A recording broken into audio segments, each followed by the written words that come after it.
most companies did not offer leadership training. And our typical practice was to promote your superstar for technical abilities. And so we didn't prepare people. And a lot of us have been conditioned in that more traditional environment. So I myself at times have to take a step back and reflect of, okay, that's more of a traditional thinking, even my mindset sometimes of just do what you're told and, wait till you're called upon for a leadership position. When I was younger, it was like if someone said I had to go speak with my boss, I would assume I was getting fired or I had done something terribly wrong or something like that. It was never like, that'll be awesome. And now I've had people ask me like, hey, when do I get my review? Like they're requesting. I'm not suggesting that every person who's moving into a leadership role has to have all the skills 100% to be able to be promoted. But I think what we find is that we are not good at giving people a good peek behind the curtain of what leadership is before they get there. Hi, everyone. I'm Jason Balara, and this is the Know Your Why podcast. Today, I'm here with Laurie Maddalena. She's the founder and CEO of Envision Excellence, a leadership development firm focused on helping leaders elevate performance and build strong cultures. She's a certified speaking professional, a distinction held by fewer than 17% of speakers nationwide. So, Laurie, as I mentioned, I really like to let you tell your story, but first, thank you for being here. Thanks for taking the time to chat with me today. I'm excited about the conversation and looking forward to it. Thanks, Jason. I'm excited too. Well, can we start with you, a bit about your background, a bit about, kind of your journey and what got you to where you are today?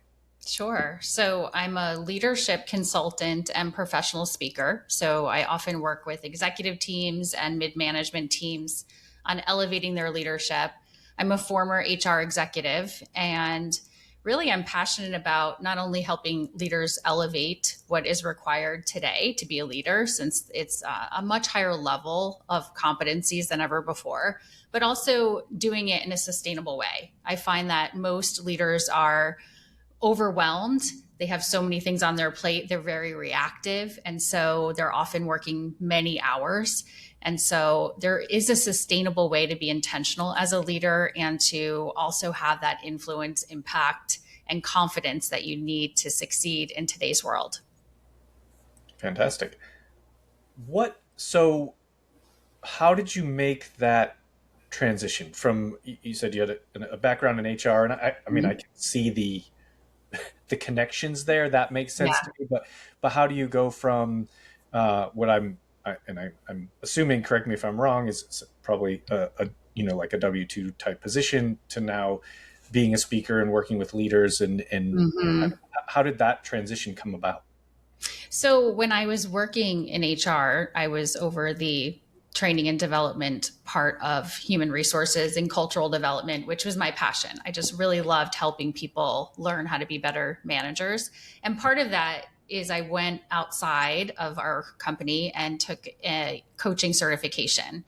And the intention was to bring that coaching style into our company. At that time, coaching wasn't really mainstream. It was really a newer kind of thing for organizations to think about their managers being coaches. And so through that process, I met several people who had their own business. At first did not really consider that, but over time realized that there's such a need for leadership development training at a higher level. Most managers are not prepared nearly enough to be effective today. I mean, in the traditional environment where all you really had to do is tell people what to do and direct people, it was much more of a transactional environment. You could be a high performer and be promoted and do fairly well. But in today's world where the expectations of employees have shifted, we have 5 generations in the workforce, things are a lot more complex. Being a leader is not easy. And so I thought, I enjoyed that part internally, but realized I could make a bigger impact working with organizations. So I took that leap about 18 years ago.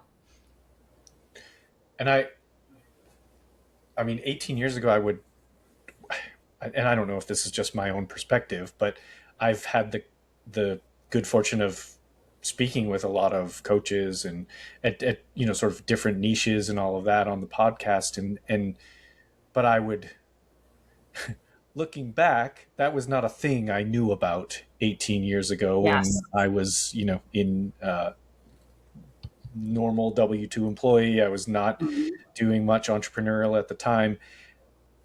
I have experienced different leadership styles and had been shaped by them. But I mean, 18 years ago, I feel like that was you were probably on the cutting edge of really doing that at a high level. I think there were very few companies that were focused that way. And, I think back 18 years ago, it seems like a long time, but not that long. And even from that time, a lot has shifted. I mean, when I Mm, talk about the traditional leadership style, 25, 30, 40 years ago, that was the typical way to lead people: give them yeah, instructions, tell them what to do, keep things moving. And then we moved to this more, five generations, which probably happened more 15, maybe 18 years ago. And so a lot has shifted. And now things are much more mainstream. As you mentioned, coaching then was even pretty cutting edge in organizations. But that's where we started to see that employees wanted more meaning in their work. They wanted fulfillment, flexibility. They wanted to be part of decisions. They wanted a path forward of what their career could look like. And that was a very different style than what most of us, myself included, were taught to be fixers. Get in the trenches, make yeah, sure things are happening. And now, what it takes to lead effectively is more of a facilitative approach. How do we facilitate others to step into that, to be the professionals, to shift ownership to our team and not be the fixers? So a lot of what I work with leaders around is moving from that more traditional fixer style to the facilitator piece, which is not easy. But there are skills that can help us be much more effective. But we need to make sure we're also putting people in leadership roles who are meant to lead. I believe not everyone's meant to be a leader. yeah, yeah. I definitely want. Well, I definitely want to talk about a lot of that. Um, why do you have a sense of why there used to I feel like there used to be a pretty standard way of leading, and it's like you said, Mhm. that sort of instructional, like do this because I said so kind of leadership, and if you didn't do what you were told, you got someone got mad at you, and it is much different now for sure. Yes. And again, like I'm Gen X. I've sort of spanned it. Like I Yeah. grew Same up here. in the time when it was, yeah, you better just do what you were told, and like the best thing you could hope for is that you got a raise. That was like That's that right. was how you got rewarded, kind of thing. Um, and now it's, I don't want to say raises don't work, but it is not the, I've noticed that it's not like the main thing. It's That's not right. the only thing that people are motivated by anymore. And so, Yeah. do you know? I'm sure it's generational, but like why? Why Hmm. did that shift occur? Yeah.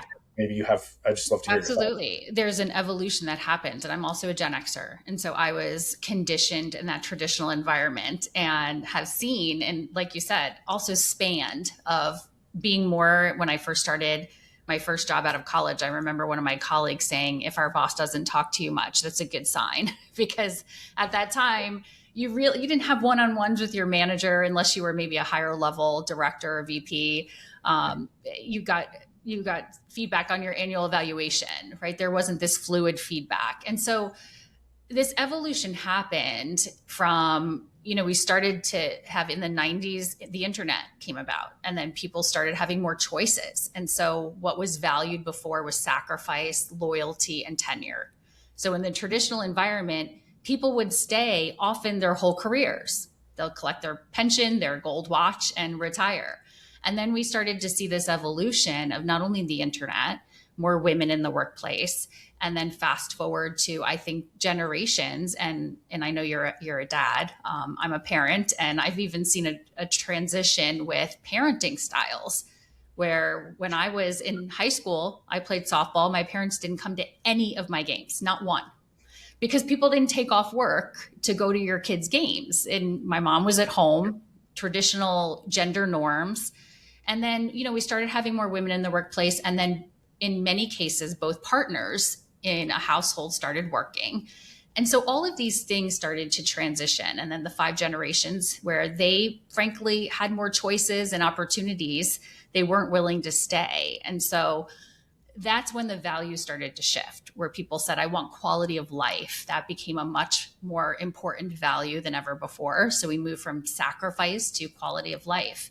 Now we have people who want to be much more involved in their kids' lives. I mean, I spend probably every weekend at my kids' sporting events. And, parents, I think, approach parenting differently. And so all of this culminated in people wanted something different from their work. They wanted a place where their work was not at the expense of their personal life, but can contribute to their personal life. They wanted more of that flexibility. Even COVID shifted things in that people had that great reflection, right, of the pandemic pause, where now they were in many cases able to work from home and see that that worked well for their family life. And so that shifted, and employers are having more competition in that sense. So all of these things brought about just a very different value system and a shift that happened maybe slowly over time and then not so slowly to where we are today. Yeah. I just for for people listening, I'm not saying I want it to go back to the way it was. Yeah. It's just the way it was. Like it was just the way it was Yeah. for me. And kind of sometimes I am that sort of old man that I'm like, why don't people just do this? Like you have Absolutely, those Jason. Yeah. things I that are think different. you bring up a good point, though, because I think this is part of what I see in our organizations is that for a long time, most companies did not offer leadership training. And our typical practice was to promote your superstar for technical abilities. And so we didn't prepare people. And a lot of us have been conditioned in that more traditional environment. So I myself at times have to take a step back and reflect of, okay, that's more of a traditional thinking, even my mindset sometimes of just do what you're told and wait till you're called upon for a leadership position. And now we're in a world where people advocate for themselves. They want growth and development faster. And I find that those of us who came from a more traditional background oftentimes feel frustrated by that, which is normal because we were in a different world. And I think there's a way we can approach those situations with a coaching, facilitative approach rather than the reprimand, put people in their place, tell them how that should be or how it was for us. Yeah. And that's where those skills, that's why it's a higher level skill today. The coaching facilitative manager will be able to handle that in a way that's productive and not the reprimand type of approach. Are you planning a remodel or construction project? Overwhelmed by the process? Over budget? Extended timelines? Strained relationships? We are all too familiar. At Lark Construction Services, we help homeowners and business owners take control of their construction journey, from reviewing bids and contracts to catching red flags before they become costly mistakes. Our Clarity Audit is a one-on-one expert review of your plans, estimates, or current progress, giving you the peace of mind and a defined action plan to move forward with confidence. Don't let confusion lead to costly errors. Visit larkconstruction.com and schedule your free call today. Lark Construction Services, saving you time, money, and stress. Yeah. Yeah. I mean, you mentioned that going to speak with your boss. and for me, like if I had to, when I was younger, it's like if someone said I had to go speak with my boss, I would assume I was getting fired or I had done something terribly wrong or something like that. It was never like, that'll be awesome. I mean, I worked for people that I liked working for. So it's not that I even felt like I had bad bosses, but just that the connotation of like, you've got to speak. And now I've had people ask me like, hey, when do I get my review? Like they're requesting these things. Yes, that's right. It's a different, and again, like that's probably a good thing, but it's just different than what it used to be. And so I think one of the things I would say, like in my experience, is we in those are the people that are in the older generations. Like you have to adapt. Like you have to adapt to this, or you're not going to be able to attract the level of talent that you want. You're not going to be able to have successful business because it's just different. It's just different now, and you're not going to be able to just sort of grind people into productivity. Mm-hmm. So again, like I think that's better. But you mentioned not everybody is cut out to be a leader. You don't think everybody is cut out to be a Yeah. leader. How how do you know? Like, and I would actually, the question comes in my mind from two different perspectives. How do you know if you are cut out to be a leader, Mm-hmm. and how, if you're a person in, uh, maybe you're a business owner and you want to promote someone, how do you tell if someone Yes. is equipped to be a leader? And again, I'm sure some of it requires coaching and collaboration, but like, how do people know? That's right. And I think there is a distinction here of I'm not suggesting that every person who's moving into a leadership role has to have all the skills 100% to be able to be promoted. But I think what we find is that we're not good at giving people a good peek behind the curtain of what leadership is before they get there. And so again, traditional environment, someone's technically great, we think they'll be a great leader. Now the skills like emotional intelligence, being able to show empathy, conflict management is a big one where not everyone loves that.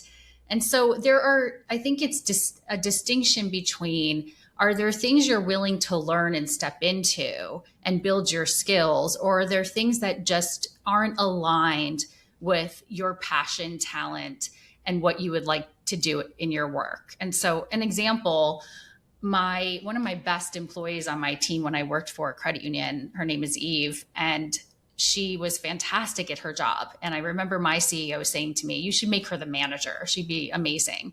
And when I would have these conversations with her, she would say, "I absolutely don't want to do that. I don't want to give people feedback. I don't like conflict." Yeah. And I thought, very self aware. I mean, extremely self aware. She's thriving now. She's still in human resources. She wanted to grow and develop, but she didn't want to do it in a leadership role. She knew that wasn't aligned for her. So there's a difference between, I need to stretch my skills and eventually I'll enjoy that and feel fulfilled. And that does not appeal to me at all. So if you don't like having regular one-on-ones with people and providing feedback and dealing with conflict or having a conversation if someone's not performing, it's probably a sign you shouldn't be a leader. Now, again, discern whether you can learn that or not. From a leadership perspective in organizations, I think this is something we can do so much better, is when you have an employee who perhaps is saying, I'm interested in being in management or supervisor. Yeah. Instead of just saying to them, "Great, I'll help develop you to that," this is a great opportunity for coaching, to ask some questions to help understand and guide that person. So I might say something like, "Jason, what is it that entices you about a management role?" And then you tell me a little bit about that. Okay, so that makes sense. So what do you think are the skills that are necessary to be effective as a leader today? And so now we're starting to have a conversation around what it takes to get there, what success looks like. And when that person doesn't mention things like conflict or someone's not performing, that's where we can help guide them there. This is part of what it would be to be a leader. Do you feel like that's something you can learn or you would be interested in? But I think we also need to make sure we're providing and creating paths to growth that are not leadership and give people that opportunity. So you may have been able to be a good leader as a technical superstar 20, 30 years ago, but now it takes a lot different level of competencies. And that's where we need to make sure we're making that good choice. Yeah. That's a great, I guess, I guess most people, I think, in a lot of ways, get put into leadership positions again because they're technically great at what they do, and that's just the next step up. So I think I love the point about preparing them to know what it actually means, because it really, I mean, I've seen it. I've seen it in people I've worked with, and they, kind of moving up the rung, and it's like some of them aren't happy because now their days, instead of being filled with that thing that they loved doing and were so good at, now it's filled with talking to people about, how they're unhappy at doing something that you Yes. love to do, right? And it's like Yes. you're trying to solve their problems and try and so I mean I don't know if this is like a famous quote specifically, but I've heard it put a lot of different ways in that sense of like CEOs get paid by in proportion to the problems that they solve, and Hmm. it's the same. Like that's what leadership is basically. Like the higher up, you're just solving higher level problems. You go Yeah. from being like a technician to a problem solver or a fixer, I guess, if you will. But and it's very different. It's a very different role. Um, and sometimes, I mean, sometimes myself, like I I like to just get back into like the technician type role and Yeah. like I just want to do. I don't want to hear why this person doesn't want to do. That's I right. just want to do. And Yes. so it is a tricky like a tricky ladder to climb because especially if the expectations are not set as to what it really means when you get to that. And I like I said, I've had friends, I've seen them, oh I really want to advance. And then they advance and they complain about all the things Hmm.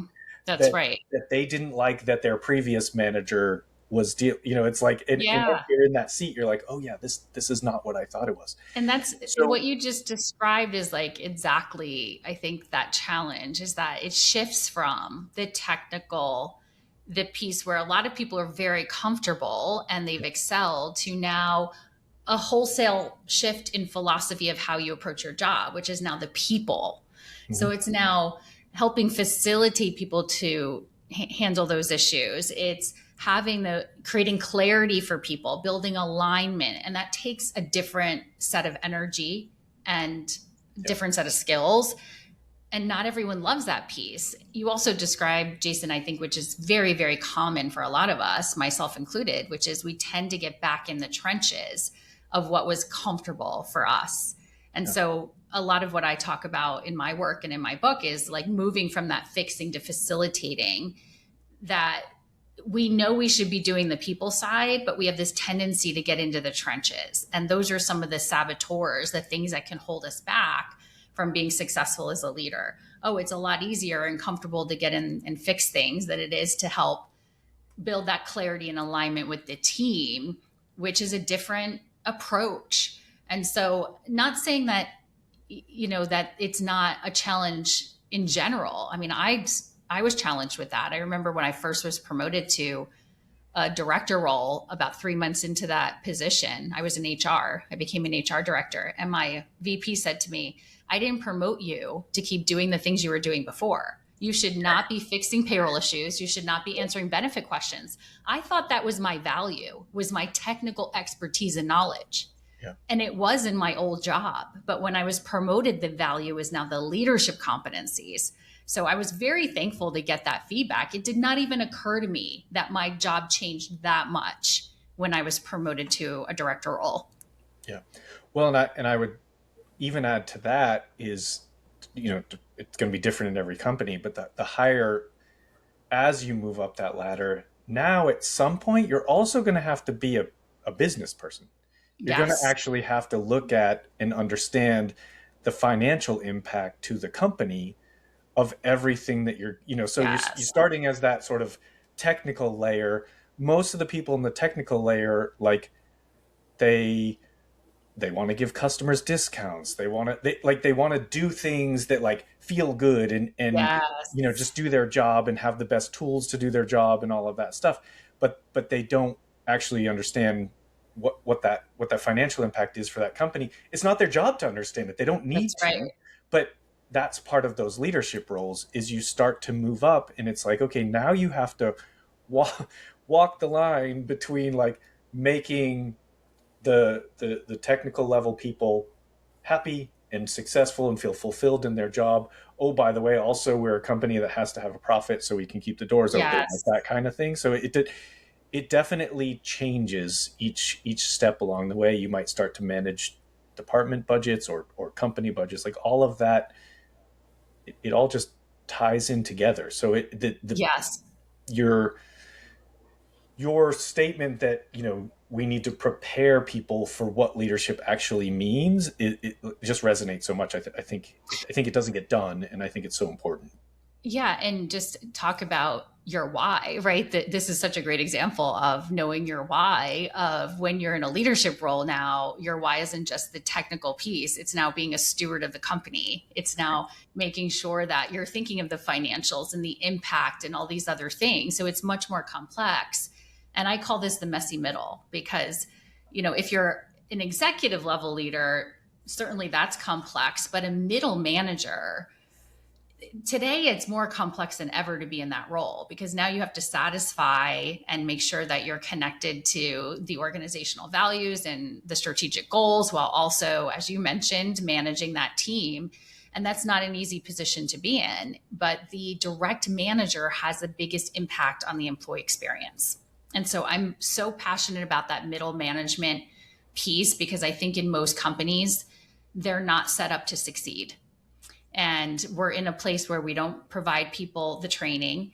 And in this complex environment, you have to have that. There's a better way to lead. Once people learn the skills, they feel more confident and influential, but most of them are just trying to keep up. They're reacting to their days. They're not intentional. And so if we can really help that middle management layer in organizations by giving them those skills, supporting them in a different way, they have the biggest impact on the employee experience. And that impacts the entire culture and the company. Yeah, 100%. You mentioned allowing people ways to grow and expand within a business that isn't directly a leadership role. What maybe could you give us some examples of what that Sure. would mean for people? Sure.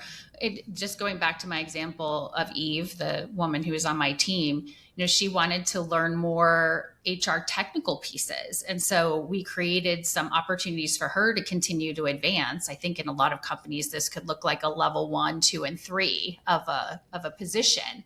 And so giving people an opportunity to continue to develop their skills that aren't tied to leadership. I work a lot in the financial institution space, mainly credit unions.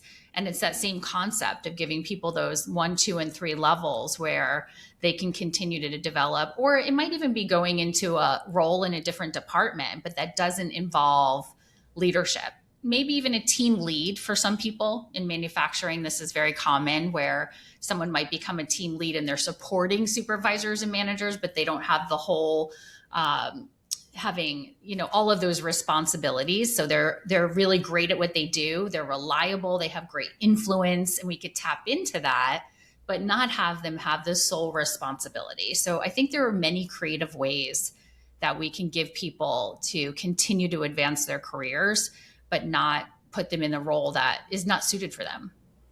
Yeah, yeah,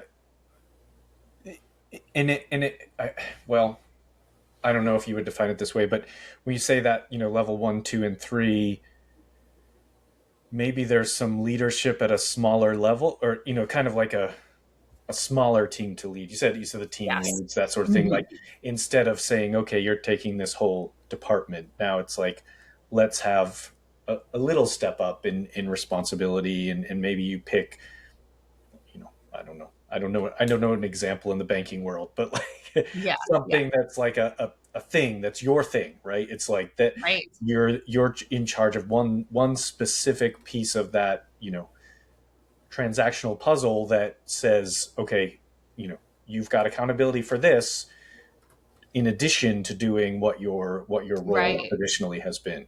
Yeah, exactly. And it could be a project, leading a project through the organization. And so there are many ways that we can continue to support people, help them build skills. And again, I think just help them see what it is to be a leader and how much more complex it is so that they can decide that's something I want to step into, I want to learn more about, I want to develop my skills for, or not. They can choose this other path, but still feel like they have that opportunity for growth. And on that note, I mean, do you, and maybe you just said it, but do you think that there are ways for people to explore leadership that aren't sure if they want that type Yeah. of, I don't know, because I imagine that, the fear would be, okay, I want to try this. and I don't like it. And it's like, do I get do I get demoted to back to where I was? Is there no longer a position for me? Like, there's probably some concern about how you would be able to give it a shot, I guess. Right, right. I think practically there might be with perhaps the team lead part and having coaching conversations with employees. But I really think one of the best ways is for someone to go into some leadership trainings, prepare for that role, and in that, seeing the skills. So they're learning the skills, they're deciding, I'm learning this and I'm feeling more confident. And this might be a stretch, but it's something that I feel like can be passionate and I want to make that impact. Or they can decide, like Eve, that's absolutely not what I want to do. And this is more complex than I thought. And as I'm getting into this, I'm realizing that the technical part is really where I shine. And so this is where I think we can set people up for success better. I think we need to professionalize leadership, and every single industry has leaders. And just like parenting, we just kind of, you go home with a baby one day and no one makes you check any boxes to say that you've done this training, right? I think it's the same thing for leadership. We put people in these roles and it's like, figure it out. And that's not great. I mean, I guess for some of us, it's okay for parenting, but I don't think it works well with leaders. So they have a huge influence and impact, even beyond their workplace and their teams. People bring that home with them. And so we need to take that seriously and make sure that we're standardizing, I think, the practice of leadership. Yeah, no, I think that makes a lot of sense. Although I will say, maybe the most scared I've ever been in my life was the day I took my son home from the hospital, and it was like, we've only been here 2 days. Are some of these nurses coming with us? Like, I'm not ready for this. I was terrified of, like, it just that I would, I was not equipped. There's no, you can read all the books. It's not, I was absolutely not equipped, and it's the hardest job I've ever had. I mean, to this day, I have 3 kids, and it's just, they're all different personalities, and it really correlates a lot with leadership, right? Different personalities, different approaches. So not easy. Yeah. Having kids will teach you adaptability. That's for sure.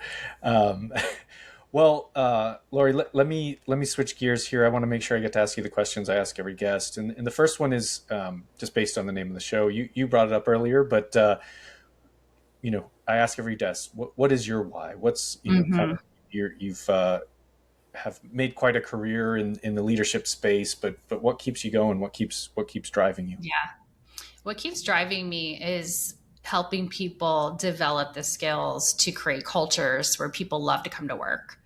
And unfortunately, in the United States, the engagement levels in companies is pretty low. It's at a decade low right now at 31%, according to Gallup.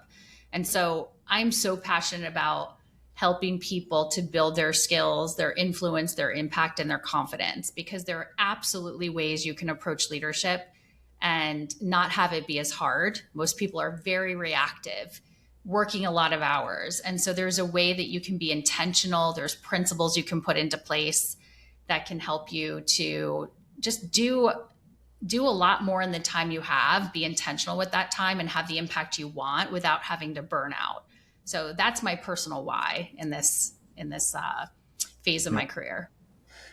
Yeah, it's I mean, that's kind of shockingly low when you put a number around it. I'm not sure that I'm surprised. I feel like a lot of I hear companies complain about we can't keep people, or we can't hire people, or people, but that's you. That's on you. Like that, if everybody's leaving, that's on you. That is. And so what this tells me, I guess, is there's room for improvement, and we need to focus on these things. But if you're a company that's willing to focus on these things, it's a pretty easy way to set yourself apart if only 30% are That's right. really maintaining employee engagement. So you can, I guess you can look at it glass half full or glass half empty, but I think it's a very real thing, and an important shift that we need to swing the pendulum back the other direction. And I think it will probably come from that, 5 generation dynamic, and us old guys being willing to adapt to that new dynamic is really a lot of what it's going to come down to.